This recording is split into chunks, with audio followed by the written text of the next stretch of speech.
Hi అండి, welcome to my channel. ఈరోజైతే tasty and simple chicken curry ఎలా చేస్తానో చూడండి. ఫస్ట్ అయితే మనం ఒక బాండీ తీసుకోవాలి.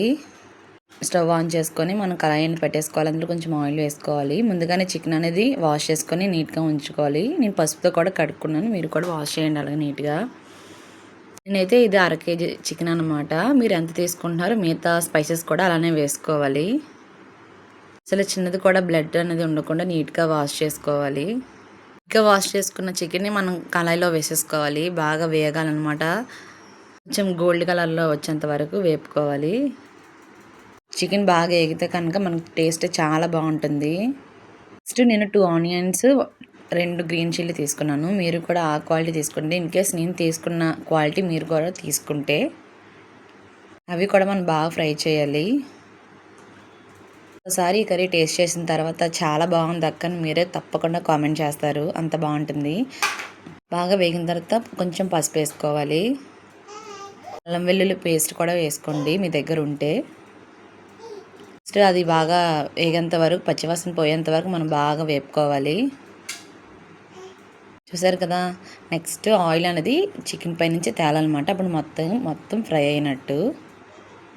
మనం ఇది ఇలా అయ్యేలోపు మనం మసాలా ప్రిపేర్ చేసుకుందాము. 1 tomato, 1 onion and secret masala మా మమ్మీ నాకు ఇచ్చారు. అండ్ నేను కూడా ఇప్పుడు అదే యూస్ చేస్తున్నాను. అది ఏ కర్రీస్లో చాలా బాగుంటుంది.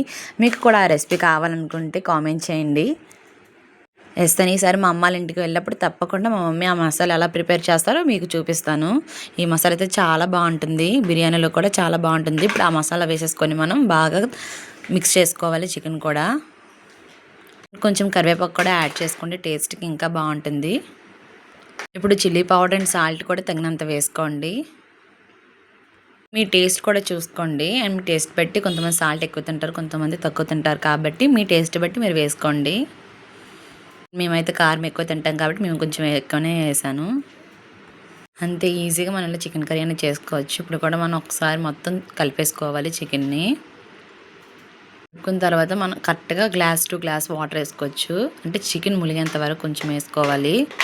మొత్తం దగ్గరికి అవుతున్నప్పుడు దించేసుకొని వేడి రైస్లో కర్రీ వేసుకొని తింటే చాలా బాగుంటుంది. మీకు ఈ రెసిపీ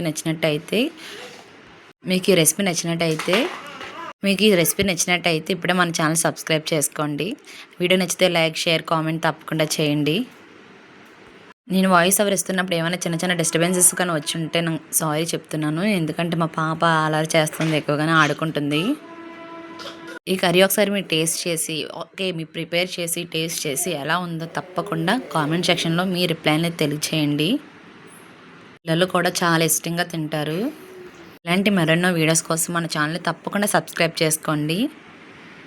నాకైతే ఈ కర్రీ చాలా ఇష్టం. మా మమ్మీ చాలా స్పెషల్గా ప్రిపేర్ చేసేవారు. నేను ఈ కర్రీ మా మమ్మీ దగ్గరే నేర్చుకున్నాను. నెక్స్ట్ మంచి వీడియోతో వస్తాను. అప్పటి వరకు బాయ్. సబ్స్క్రైబ్ చేయడం అయితే మర్చిపోవద్దు.